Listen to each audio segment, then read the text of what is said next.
No, no, no, no, no. It's not the round table, but I just love that fucking intro. I just felt like playing it. All right, we're back once again with another video. And one topic that's really been going through my mind is obviously we know that this has been a horrific year for boxing. Obviously, COVID had something to do with it, but also, you know, just the ills of boxing. We have these factions, we have these promoters who have deals with networks, exclusive deals with networks, right? Obviously PBC works with Fox and Showtime, and Bob Arum, Top Rank, they work with ESPN, right? That doesn't mean that the two sides can't come together and co-promote, make a decision that the fight can be on one network and possibly be rebroadcast on the other, share the broadcast teams, have specific people from one network's broadcast team on the telecast as well as the other broadcast team from the other network. So we've had joint promotions, we've had joint commentary teams. We've had this, in the past, right? Also, Canelo Alvarez was a free agent, but primarily has been fighting on DAZN and has been working with Eddie Hearn. Eddie Hearn decided I'll step aside. DAZN, obviously, they don't have an exclusivity deal with Canelo, so Canelo went with PBC because that was the best offer for him, right?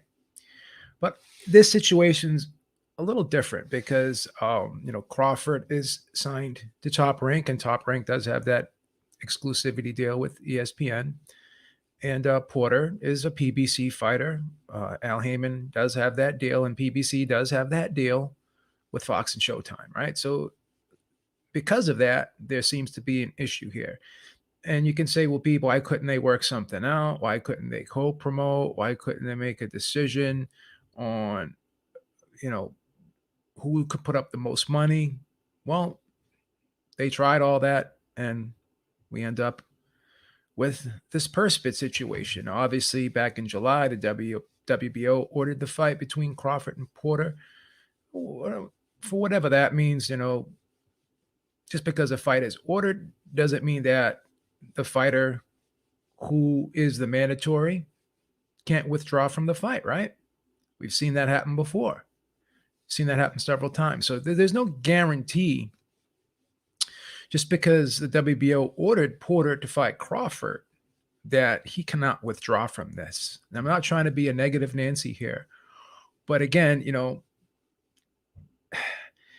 every time this fight is talked about, to me, it just seems like Sean Porter has not shown a ton of enthusiasm. And at points, he may have shown bits of enthusiasm, but shortly thereafter, he leads me to believe that he's not 100% all the way in with this fight.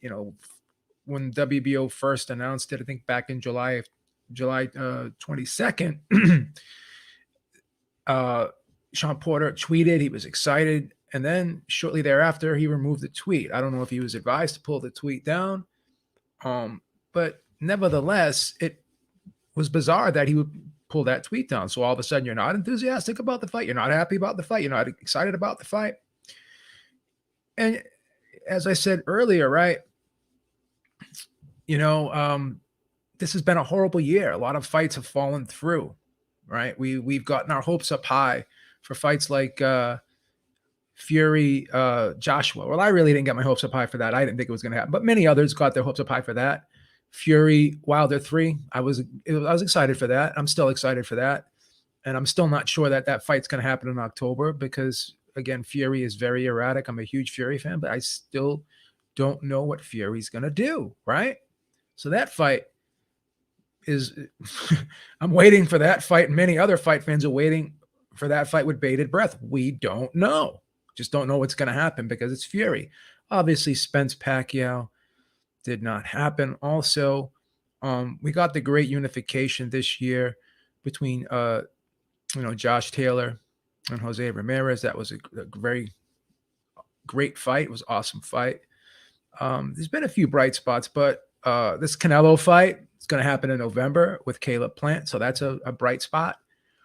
But the one division that arguably is the best division in boxing, right? Arguably, I say. A lot of people still think it's the best division. There's arguments that maybe you can talk about the featherweight division and some of the other lower weight divisions, the lightweight division as well. There's some competition, but this welterweight division, I believe, is chock full of nuts here with talent, really, because you got Boots Ennis coming up the ranks, right? Potential superstar, right? Virgil Ortiz, everyone's excited about Virgil Ortiz. So those are two fighters right there that the torch could easily be passed over to when the Spences and the Crawfords and the Porters and the Thurmans decide to bow out. And obviously Manny Pacquiao doesn't have much time left, so he should be bowing out shortly as well. We'll see what happens there. But this division has been a huge disappointment because we haven't got the fights that we wanted. We had to wait 5 years, 6 years for Pacquiao Mayweather. We never got that rematch with De La Hoya Mayweather, right? We never got the Spence Crawford fight that we wanted, right? There was a time when we wanted Spence Thurman. We never got that, right? Now we're talking about having Porter versus Crawford, right? Spence is on the shelf. Pacquiao's on the way out, right? Virgil Ortiz is ranked number 1 by the WBO, but he is not the mandatory, right? So he's got to wait in line. Boots Ennis over at PBC, that's a problem. We don't know what's going to happen. Well, he actually, he's not with PBC, but he does fight on PBC quite frequently. So, Boots Ennis is a free agent, but again, is that too low reward for a great risk for someone like Crawford? Would that make sense? Would it make sense for anyone to fight Boots Ennis right now because he's such a threat, but he's not a crossover star? He's not well known. So would it be worth anyone's while to fight Jerome Boots Ennis if they don't have to? But nevertheless, this division has been called the wasterweight division by my friend and colleague on here, Lion Killer podcast. Make sure you check him out. Him and Nate do a great job over there. Very intriguing, good boxing talk over there. But he calls it the wasterweight division, and I have to agree with him. I mean, this is the division that has let us down time and time again. This is the division that really makes us wait for these super fights, right? These fights that are very intriguing, these fights that people want to see. But now there's a bright spot. Like, as I said, Jerome Boots Ennis, still has to prove himself. Virgil Ortiz, he's waiting in the wings. He's got a pretty solid resume for a guy of his years. I think he's only 23 years old, right? 23, about 23, 24 years old, if I'm not mistaken. But he's got a pretty solid resume. But maybe he says he's ready for Crawford now, but maybe his management would rather him get a couple fights in. Spence is on the shelf with the eye injury. Who knows what Keith Thurman's going to do? He's been on a sabbatical for the last 2 years. He talks that he wants fights, but for some reason, these fights that he supposedly wants never happen. So the one fight that is still a very intriguing matchup, it's still a very competitive matchup on paper. I guess you could say, under all the circumstances that I just mentioned, this is probably the best possible fight that we could have at welterweight, right? Because the welterweight division hasn't had a great fight in a while, right? This is supposed to be that division. It's been that division the last couple of years. It's been that money division where all the big fights have happened, right? So we got to, shout out Sean Porter. He did fight Keith Thurman. He did fight Errol Spence, right? Fought Ugas. Fought Danny Garcia, right? He's fought some very good competition. So you can't say that he's avoided big fights. He's fought a lot of big fights, right? Been in a lot of very entertaining fights, very competitive fights with other top welterweights. And I wouldn't mind seeing him in there with anybody. He's got a very versatile, very exciting style. I thought Ugas beat him, but it was a good fight. It was a fun fight to watch, right? You can make an argument he won. I think that Ugas won that fight, but again, that's just my opinion. Other people can agree or disagree. But it seems like this fight with Crawford would be a no-brainer, right? But again, it's going to purse bids.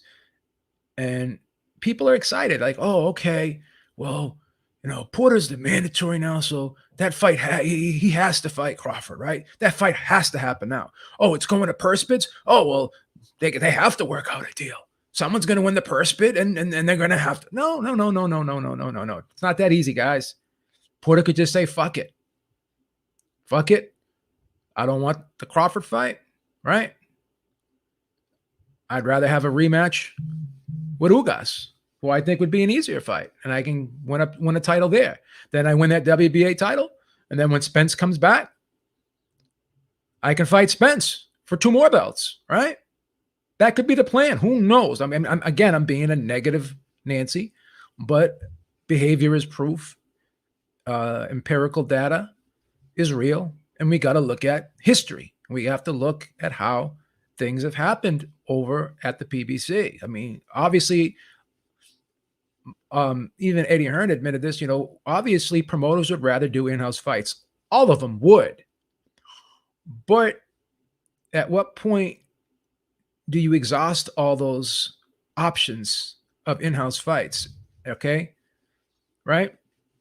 At what point do you let those in-house fights run their course? And then you have to think outside the box. You have to do something else, right? Spence could be out for a while, right? He could be out for a year, possibly. Who knows? I don't know. The detached retina, we don't know, right? They're saying that he's able to do light workouts now. He's walking, whatever. Obviously, he can't face contact. But Sugar Ray Leonard, when he had that same surgery, he was told he couldn't train and have contact, sparring and such, for 4 months. It's usually 4 to 6 months, depending upon how bad the detachment was. So 6 months or best case scenario, 4 months, he could start training again, right? So we're in August, right? So September, October, November, December. He started training again in December, right?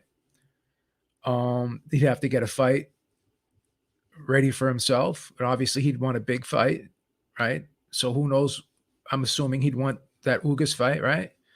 So that Ugas fight would probably, best case scenario, could happen in May, right? April or May, possibly.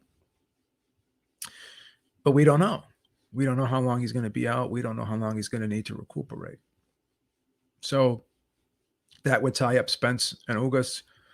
And at some point, if Porter decides he even wants to fight again, because he's doing a lot of commentary work, he's doing his podcast work, but he hasn't retired yet. So I'm assuming he still wants to fight, but he needs a fight. And how long is he going to be able to keep fighting these tune-ups or these lower level stay busy fights?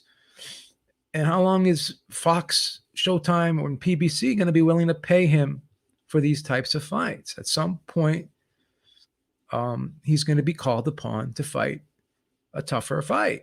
There's only so much of these stay busy fights you can have before the public the networks, the promoter just decides to say, hey, man, we need more from you, right? So this would be the perfect fight for Porter and be the perfect fight for Crawford, right? So if Porter decides he's going to bow out, would Virgil Ortiz step in? That would be another phenomenal fight. I'd probably like that fight just as much. I think I would even like it more than a Crawford-Porter fight. I think that fight's even more intriguing because of Virgil Ortiz's power and his inside game and his durability and his underrated boxing ability, right? It's tough to hit clean. You can hit him, but can you hurt him? Can you hit him clean enough where you can hurt him?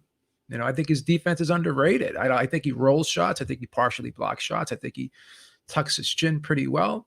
So the guy is very hard to hurt. He's in great shape as well.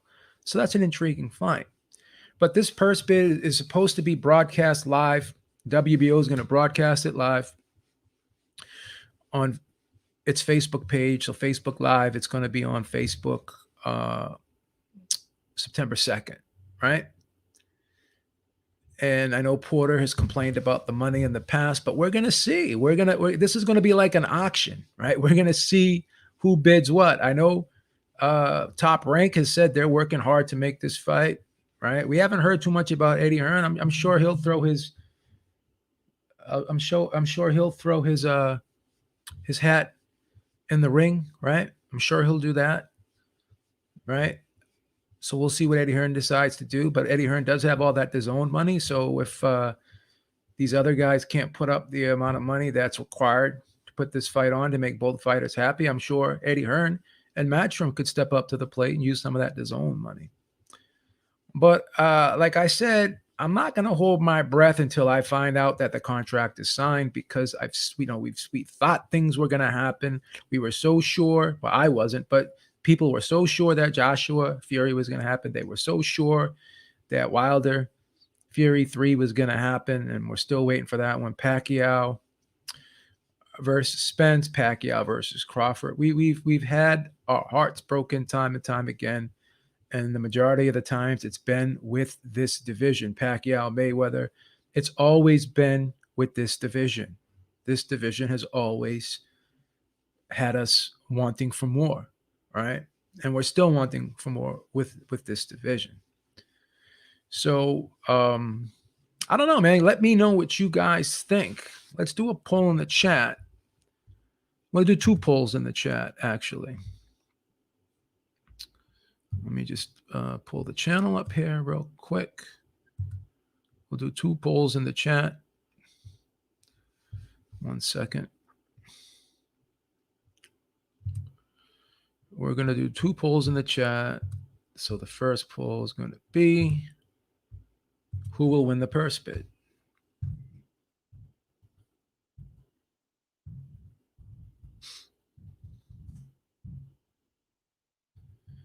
All right, that's going to be the first poll question.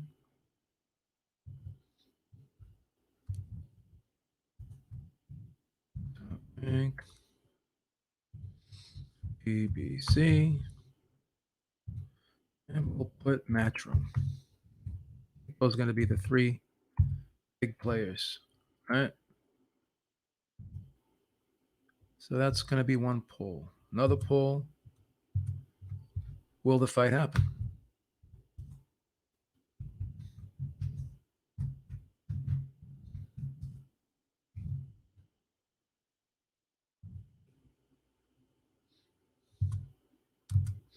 Well, actually, it's not letting me. It's not letting me do another poll. You kidding me? Wow, that's crazy. 2 people are saying Matchroom will win the. So I guess you can only do 1 poll at a time, I guess, for whatever reason. Let me try and see if I can do this other poll. I guess I have to close this poll. So I have to wait for this poll. I have to close this poll and then do another one. So we'll let this one play out for a little while, and then we'll do the other one. I'm going to say I got a feeling that Top Rank may possibly win this purse bid, because no, I'm not going to say that.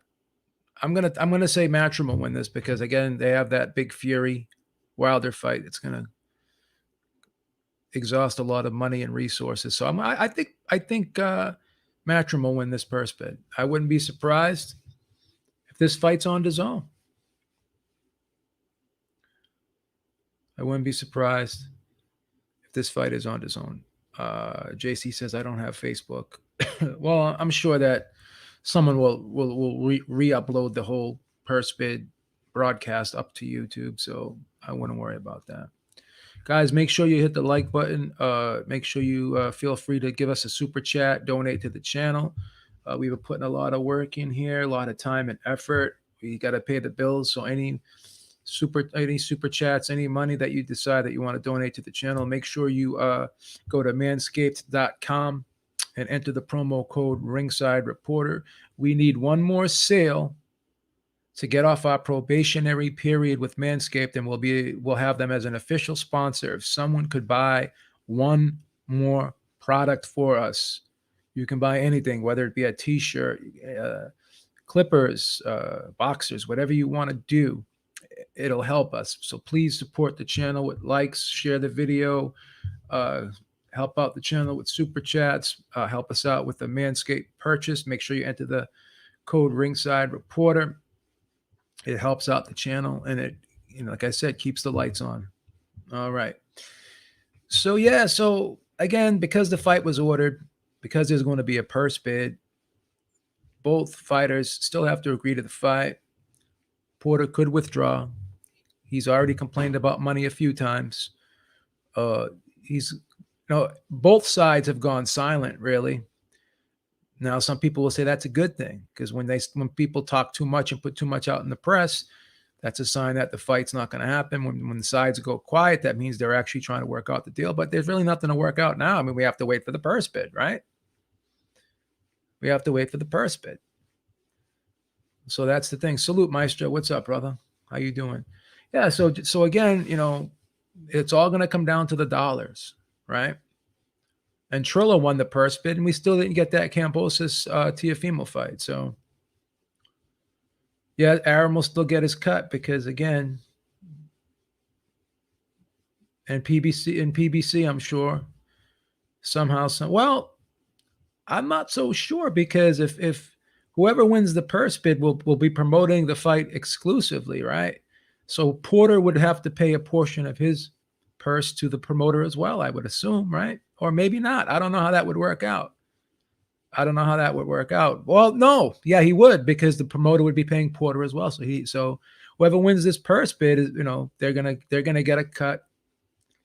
They're gonna get a cut. So Crawford may have to pay both guys, just like Teofimo has to give a portion of his purse to Trilla, as well as Bob Arum, right? Because here's the thing, so Bob Arum is getting his 20%, and I'm sure Trilla's getting their 20% or whatever it is, right?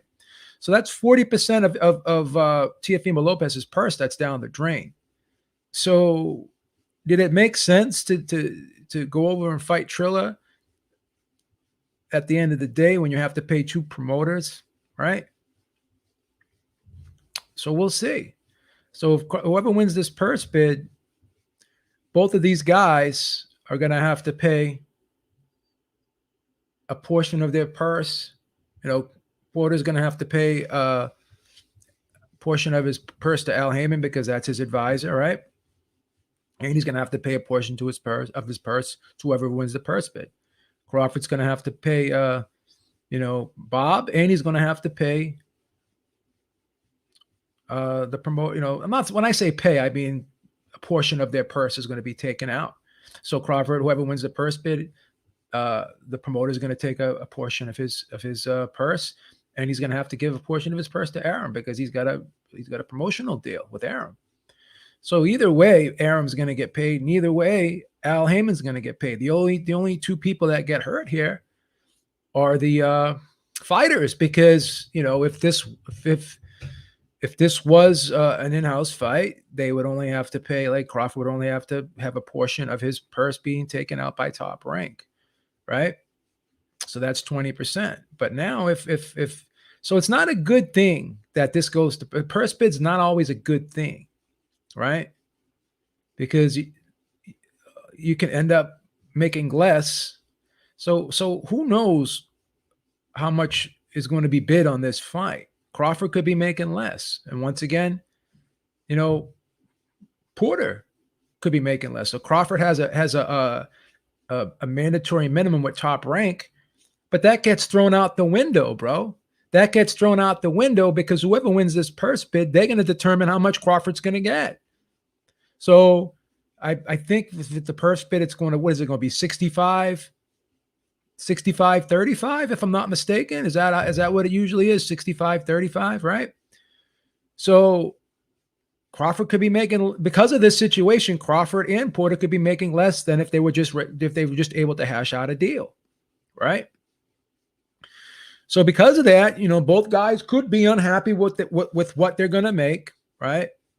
Crawford has no choice but to fight, right?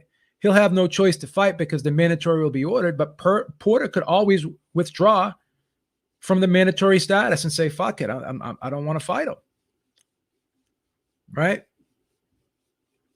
But I think because of Crawford with his mandatory minimum with Top Rank, I think he stands to lose the most here. He'll be fighting probably the toughest fight of his career because he, at least at welterweight, he'll be fighting the toughest fight of his career, at least at welterweight, right?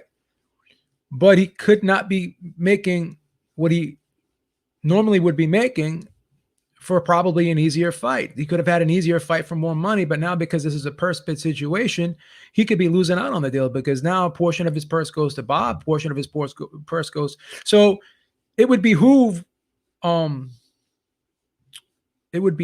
Crawford to have Arum win this purse bid because that will ensure he's going to get paid the most possible that he could get paid for this fight, depending upon how much Eddie Hearn decides to bid for this fight or someone else decides to bid for this fight. Maybe no one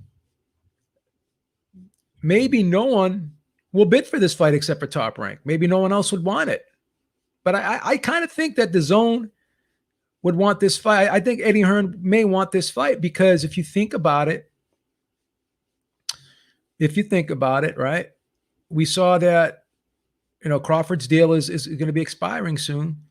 He may be shopping around, so he may decide. Eddie Hearn may take this fight, and if it does better than what he expects or whatever, if there's a buzz for it, he may make an offer to Crawford, right? Crawford may have an opportunity to work with Eddie to see how he likes Eddie, right? He may decide, hey, I'm getting respected more here. This is a guy that's going to really work hard for me, right? And plus, the Zone really hasn't had a big fight, right? They're going to be losing that Canelo Plant fight, right? They had the Canelo Billy Joe Saunders fight, right? That was a pretty decent fight, right?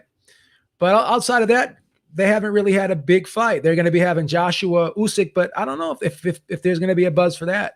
So this would be a nice end to the year for DAZN subscribers and for Matchroom and for DAZN themselves, right? So this would be a great fight for Eddie to bid on, right? Question is, will it be enough to satisfy both fighters, right? Crawford has no choice. If the mandatory is ordered, he doesn't fight it, he gets stripped, right? But Porter can always withdraw and say, fuck it, I'll fight Ugas. And then if I beat Ugas, I can fight Spence in a rematch for more money with 2 belts. So I'm wondering what's being told to Porter right now. I wonder what Heyman is, I'd love to be a fly on the wall in one of their meetings right now, to be perfectly honest with you. Scant Rand said, thank you so much for the super chat. If the purse bid is short on Crawford's minimum, does Top Rank have to pay the difference regardless if they don't promote the fight?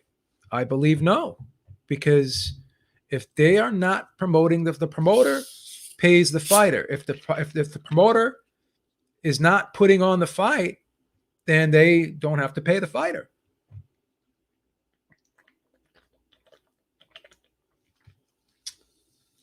That's why when you hear,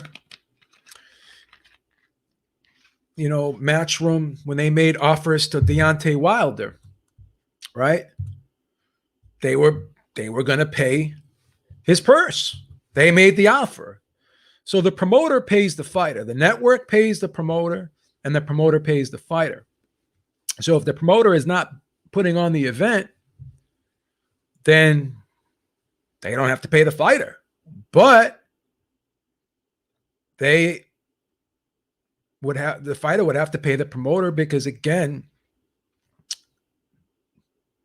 they have a deal with the promoter. Every time that fighter fights, he has to pay the promoter a percentage of his purse. That's the deal. So promoters, what's up, Ralph? How you doing, brother? Long time no see. So that's the situation. So Teofimo Lopez had to pay Bob, and Trilla's going to take a portion as well, right? The purse bids is going to be September 2nd. Yes, Top Rank does have a contract with Bud, but it's going to be expiring pretty soon. So we'll see. Well, let me see if Crawford re-signed with them. I thought he may have. Let me see. Crawford, Top Rank.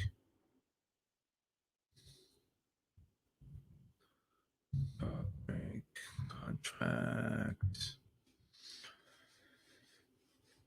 Also, Crawford's contract will end in October of this year. So got 2 months left on his contract. So let's see how it goes. Let's see if Matchroom wins this purse bid and they do a good job, and Crawford's happy with Matchroom and Matchroom's happy with Crawford. So because Eddie's the guy that has the most money right now, right? He's the guy that has the most money right now. So he doesn't have Canelo under contract. So there's no guaranteed money that Eddie would have to pay Canelo. He's on the fight to fight with Canelo, right? He's not like, he works with Canelo, but Canelo is still a free agent. The Zone basically has Golovkin under contract, right? But he's at the at the end of his rope, so to speak. Joshua is fight to fight with the Zone. They have right of first refusal with them. So there's money left. There's money there to pay Crawford, who arguably they could say, hey, we got the best pound for pound fighter in the sport on our platform, right? And again, if I'm Crawford, I'm saying to myself, Top Rank's not pushing me. I haven't really established myself as a crossover star with Top Rank. I haven't established myself as a pay-per-view star with Top Rank. If I go over to the Zone, right, people from the UK will be watching me, right? People from all over the world will be watching me, and I'll be getting guaranteed money with the Zone, not having to worry about pay-per-view, right? Because every time Crawford's going to be in a big fight and he goes on pay-per-view, that's not guaranteed money.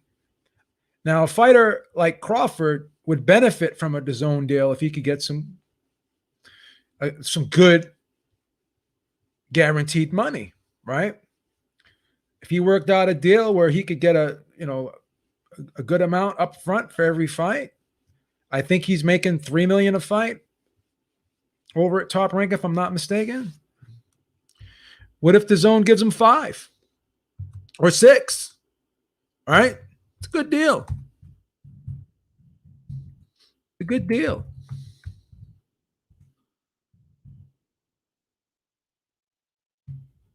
Let me see what Crawford's see if I can find some information. His mandatory minimum is. I'm sure it's going to all be hearsay and rumor, but we don't know for sure.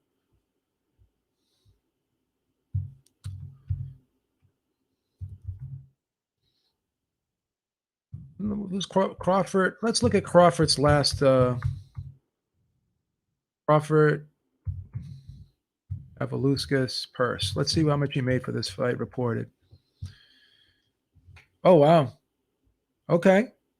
After winning his previous fight against Amir Khan, Crawford hopefully get good results versus Cavaluskas. Massive rise in purse payout.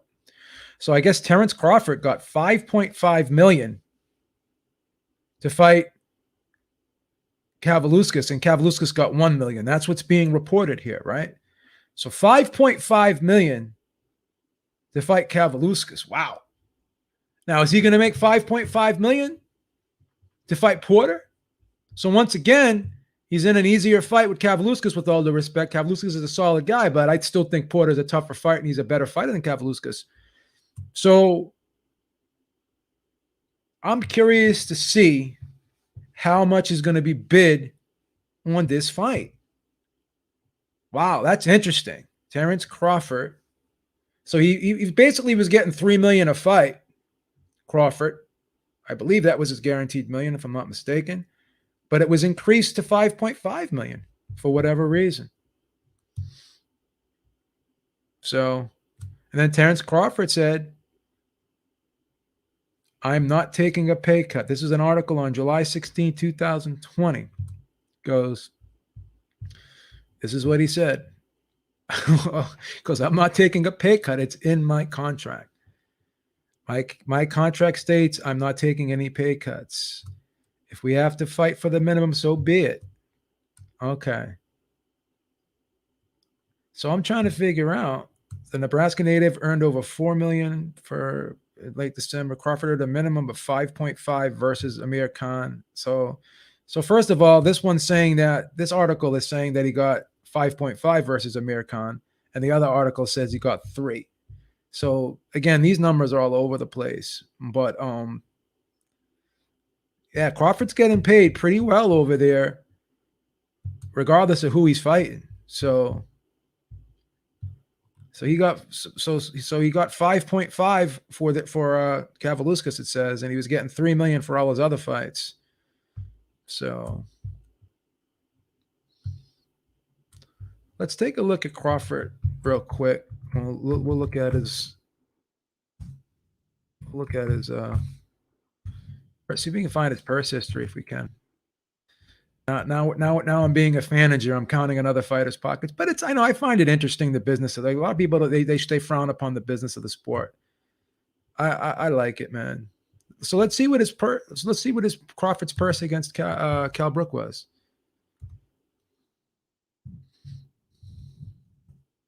Crawford Brook purse. Wow, these come. You don't even have to type it in; it comes right up. So I guess, okay, so it says here that Crawford's minimum is 3.5 million for the he got 4 million for the Brook fight. Wow. So his guaranteed minimum is 3.5 million. And Cal Brook got 1.5 million for that fight. So it's not bad. It's not bad. So his guarantee is about $3.5 million, according to these reports. So yeah, so $3.5 million is his guarantee. So Porter was offered, I think he was originally offered $1 million, then they upped it to $2 million, right? So Porter's gonna want at least bare minimum. I'm guessing he's gonna want. Well, it doesn't matter what he wants. But so say someone bets, say someone bids $6 million for the fight, right? And it's a 60-40 split, right?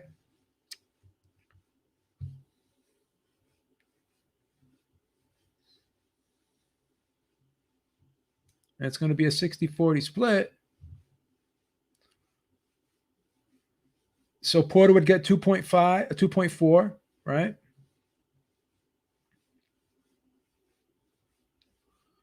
And Crawford would get 3.6. So he would get he'd be getting his minimum, basically. And Porter would be getting 500,000 more than he turned down. So would Crawford be happy with 3.5 million? And would Porter be happy with 2.5 million? Because I don't see anyone bidding more than $6 million for this fight. I could be wrong.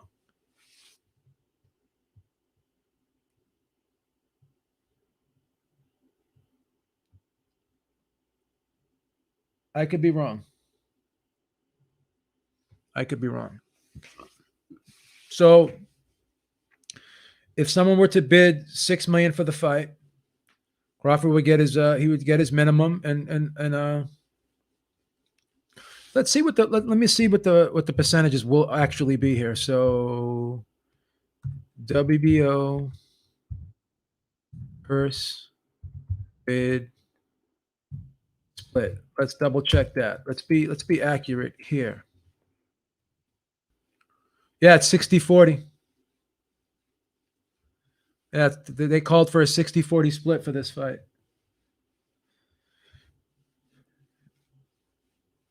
and it's usually if the champion is the super champion, right? It's usually 80-20, they're saying. So is Crawford their super champion? Because so let me see. Let's see if Crawford has been. I'm not sure if Crawford is their super champion. They have to give you that designation.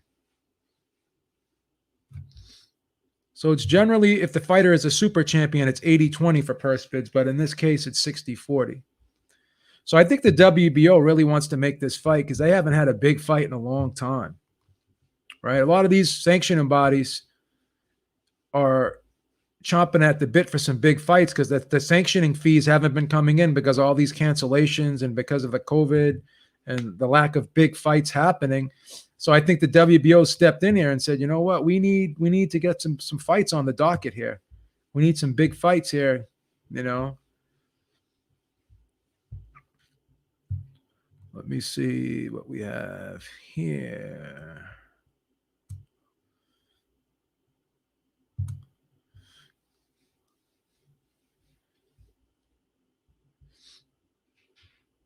Let's see what. Oh yeah, Crawford is the super champion. He's been Teofimo Lopez is the WBO super champion. So and Saul Alvarez is the WBO super champion. So there's a misnomer here. You know, people think that just because you're in the WBO, if you move up a weight class, you automatically become the WBO's #1 contender in that weight class that you move up to. No, that's not the case. That's only if you are designated the super champion, right? Now, you could be designated the super champion if you have 10 successful title defenses, or if the organization itself, meaning the WBO, thinks that you're worthy of that based upon your skill or your level of opposition. So it's up to them if they want to designate you a super champion. So Clarissa Shields is a super champion at female, but Savannah Marshall is not a super champion at middleweight, but Clarissa Shields is a super champion at junior middleweight. So let's take a look at the WBO and see how many super champions that there are. I know this is kind of going off topic, but I think it's kind of interesting, right? Let's see. So Amanda Serrano was actually their super champion at featherweight, right? Teofimo Lopez is their super champion at lightweight. Terrence Crawford is their super champion at welterweight. Clarissa Shields is their super champion at junior middleweight, female, obviously. Saul Alvarez is their super champion at super middleweight. And Usyk was their super champion at cruiser. Okay. So it's funny how these guys make the rules up as they go along.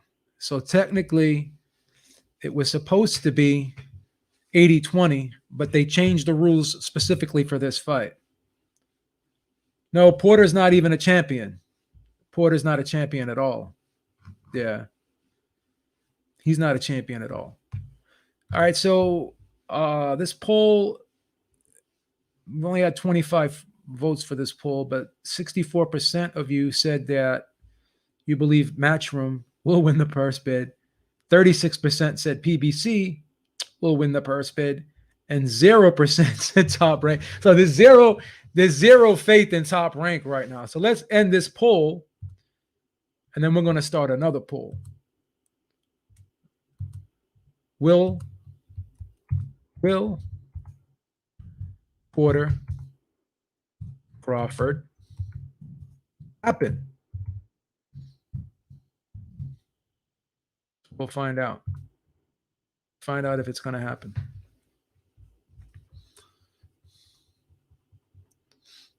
Okay. Yeah, Crawford's a super champion, Ralph, yes. Yeah, so here's the other poll. Shout out to YouTube, man. They're making it fun. They let you do polls now. They give us super chats. Once again, it's the end of the month. We got to pay the bills. Any super chat would help us. I don't usually ask for money, but we've been doing some big things over here. We've been, switching things up, right? So any super chat, any donation to the channel will help if you don't mind. Let's see now. Let's see what you guys think so far. Let's take a look at this poll. Wow, this is close. 56 say it will happen. 45 say it won't. Yeah. I'm skeptical because I've been jaded this year because so many of these fights have not happened. They've not happened. And boxing has been a huge letdown this year. Huge letdown. We can't blame COVID for all of it. Can't blame COVID for all of it, right?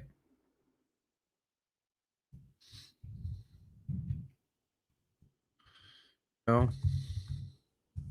Can't keep blaming COVID for everything.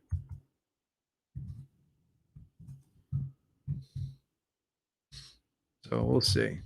I think these networks, these promoters, I'm going to say the promoters have let us down too, right? These fighters have gotten our hopes up high too, only to let us down, right?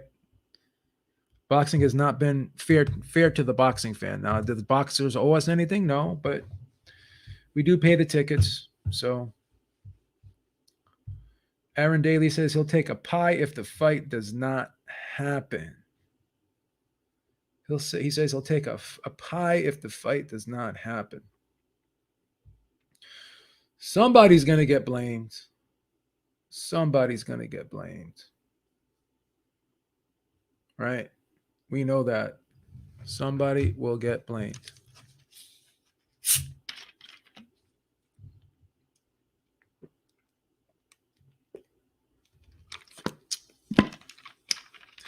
But we'll see. I'm guessing Matchroom is going to win this purse bid. And I'm guessing these are my predictions. Matchroom will win the purse bid. And they are going to bid. They're going to bid $8 million for the fight. They're going to bid $8 million for the fight because they don't want to give Porter any reason.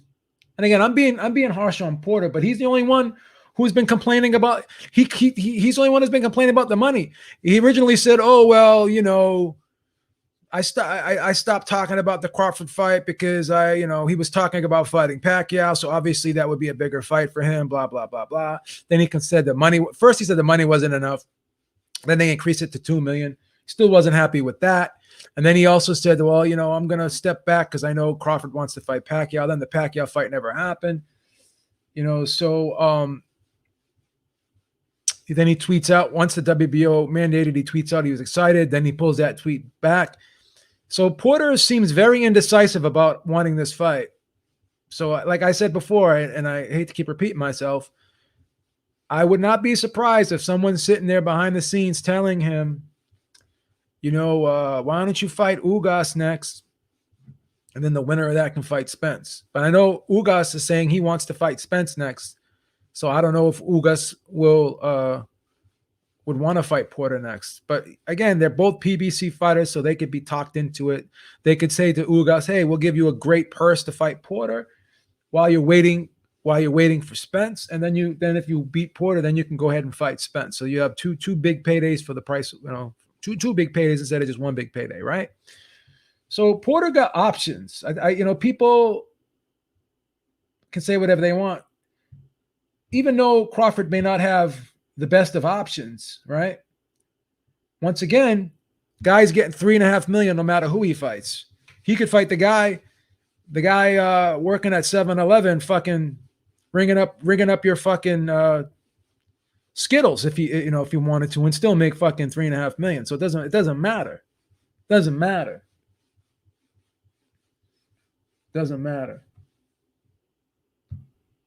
So we'll see what happens. I'm predicting the winning purse bid will be $8 million, right? And Matchroom will win this purse bid. And both guys will end up fighting on DAZN. That'd be fucking awesome. That's the best possible scenario because all my UK brethren would be able to watch the fight, right? They wouldn't have to fucking worry about it. and it'd be awesome. It'd be awesome. Yeah. Let's, just for shits and giggles, right? Let's look at Porter's last per. Let's see what he made for his last fight. We can get a feel here. And again, I know why you count pockets, people. Again, I'm interested. I like business. I'm interested in money. Business intrigues me, so I don't care. All right. Porter Formella.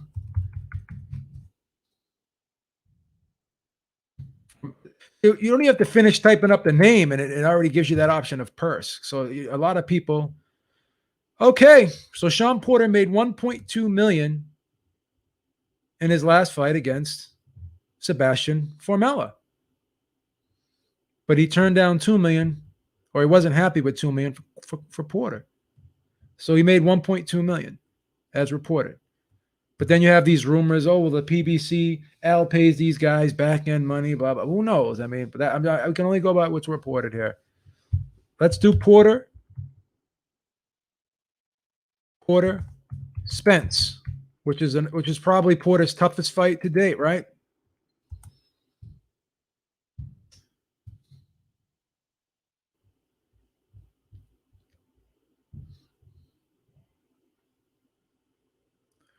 So here's the thing. Now, this is crazy to me.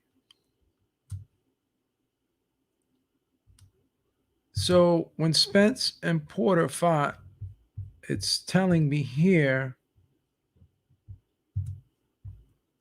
Let me see.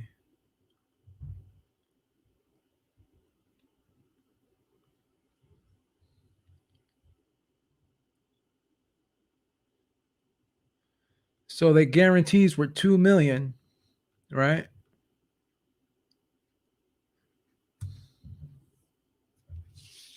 So Porter made 1.25 million against Ugas,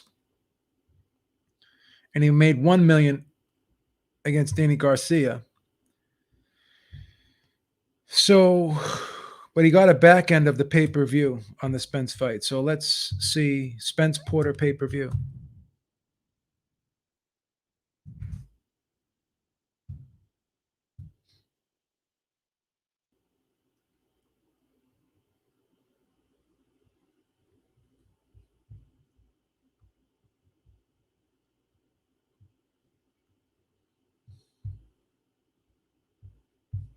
Was that fight even on pay-per-view?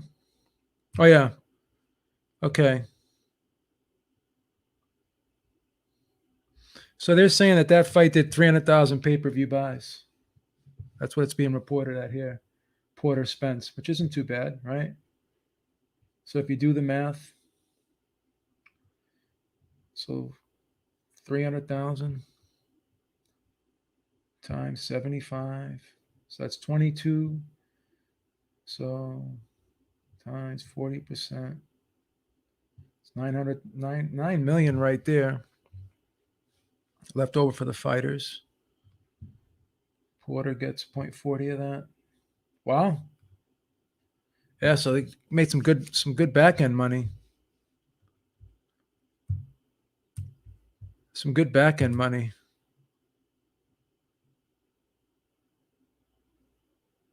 Right. Wow. So if you think about it, 3.6 million, right? So both guys got 2 million, right? So plus 2 million. So Porter got 5.6 million for that Spence fight, right?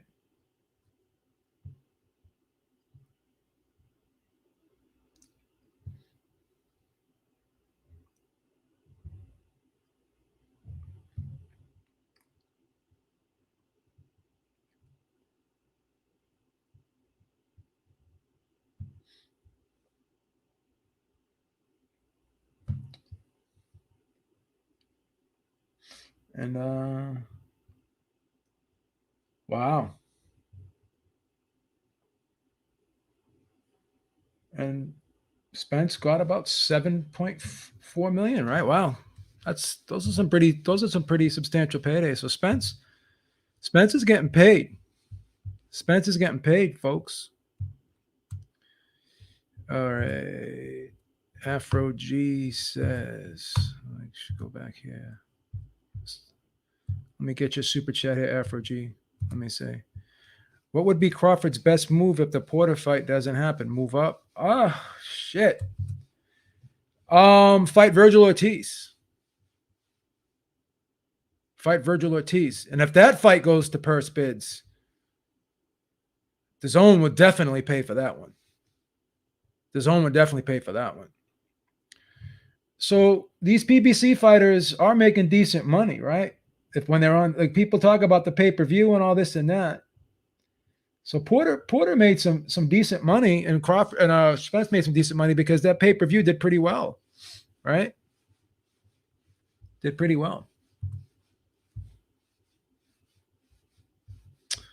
Yeah, it'd be a big fight for the zone. Yeah. So I think that it would be, they would have to do something. Like if Porter withdraws from that fight with Crawford and decides, hey, you know what? I don't want the fight. I'll wait out Errol Spence, get a rematch with him, or I'll fight Ugas. Ugas and myself can fight while we're both waiting for Spence to get healed up. Right? Then I can take his title. I beat him once. I think I can beat him again. Whatever. I'll take his title, and then I can have a 3-belt unification with Spence. So Porter does have options here, guys. Does have options. You know. Does have options. Because Ugas is going to need a fight while he's waiting for Spence to get better. So I would not be surprised. Would not be surprised if we don't see a Porter Ugas rematch. Would not be surprised.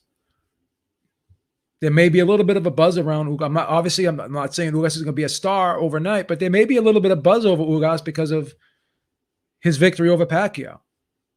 And now his WBA Super Championship is 100% legitimized because he just beat the guy who had it before him. Right? Just beat the guy who had it before him. So it is what it is.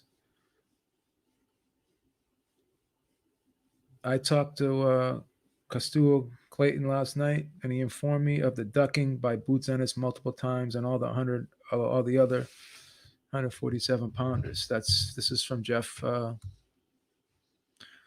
Corley. Thank you so much for your input. Yeah, I don't know, man. I don't know.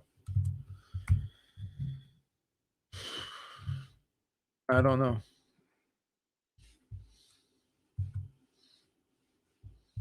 (18-0), 12 knockouts. Let's take a look at Mr. Clayton's resume here. Yeah, I saw that fight with Sergey Lipinets. I thought he won the fight clearly, but it was a draw. That's a good name on the resume. Yeah. So who knows? We'll see. Corley, it's an old trial horse. Diego Ramirez, yeah. So, and plus he hasn't fought since 2020, so he must be having a problem getting fights. But yeah, I thought Clayton did look good in that fight. I did think Clayton won the fight. And if you could, I'll give you my email. I would, if you could set me up with an interview with him, if you want. I mean, obviously, no pressure. If you can tell me to go F myself if you want. But if you can email me his contact information, or you can even set me up, and if you can get him on, if you can convince him to come on the show, set up at a time we can interview him. We'd love to interview him, put his name out there because no one's talking to him, right? Set him up with, see if you could set him up with me. I'll give me your email. I'll take care of you. I'll take care of you. Let me know if you can set that up. I'd love to I'd love to interview him because I thought he looked great in that fight against Lipinets. That was a great performance. I thought he won the fight. He boxed very good in that fight. That's the only fight I really remember him from, to be honest with you. I have to, now that you mention him, I'll probably go back and check him out more, but I was very impressed with that performance. I thought he clearly won the fight. Thank you, sir. I appreciate that. Yeah. Yeah, Crawford will eventually move up Afro G, but I think not Lipinets. I think I think Virgil Ortiz would not shy away from that fight. He's probably brimming with confidence after that Cavalus's victory, right? This is a phenomenal question. Does anyone remember when the last time PBC won a boxing purse bid? No, I do not. I don't remember it. Guys, thank you so much for joining me in the chat. Again, the month is ending. Any super chats that you can give us just to help us pay the bills, make sure you can go to manscaped.com. We need one more purchase to seal our sponsorship with them. They asked us to put us on a trial sponsorship, and we need one more to make our quota, and then we will be officially sponsored by Manscaped. So make sure you go to manscaped.com and enter Ringside Reporter in there. You could buy something for as little as 15, 20 bucks and enter the code Ringside Reporter in there. You get free shipping, I believe, as well. If you guys can just buy anything, there's a lot of great products there, boxers, trimmers, T-shirts, a lot of great grooming products there that you could use. A lot of stuff that you will find very helpful and just very good addition to your grooming products, to be perfectly honest with you. So make sure you go to manscaped.com. Make sure you enter the promotional code Ringside Reporter in there. Any super chats that you could provide to the channel helps pay the bills, helps us continue to do shows. Share the video, like the video, spread the word, tell your friends to subscribe. Keep putting us out there, and we'll continue to bring great content for you. We'll step up our game, try to get some big names on here, some interviews for you. We'll keep plugging away, but continue to support the channel, continue to help us out. Beeb is out. Thank you so much for joining us today, and be on the lookout for the HCP network. Hispanic Causing Panic, right? D-Style Boxing, Calix Boxing, Maestro A Boxing, G-Funky Boxing. Make sure you check us In the Ring with Christine, Women Crushing Wednesdays.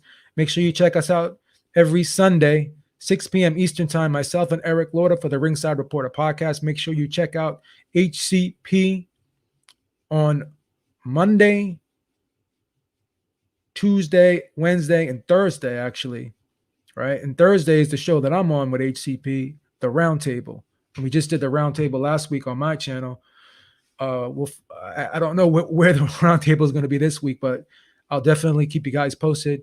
But the Roundtable is every Thursday, 8 p.m. Eastern Time. Make sure you check us out on the Roundtable. We have a different variety of analysts coming on that show from week to week.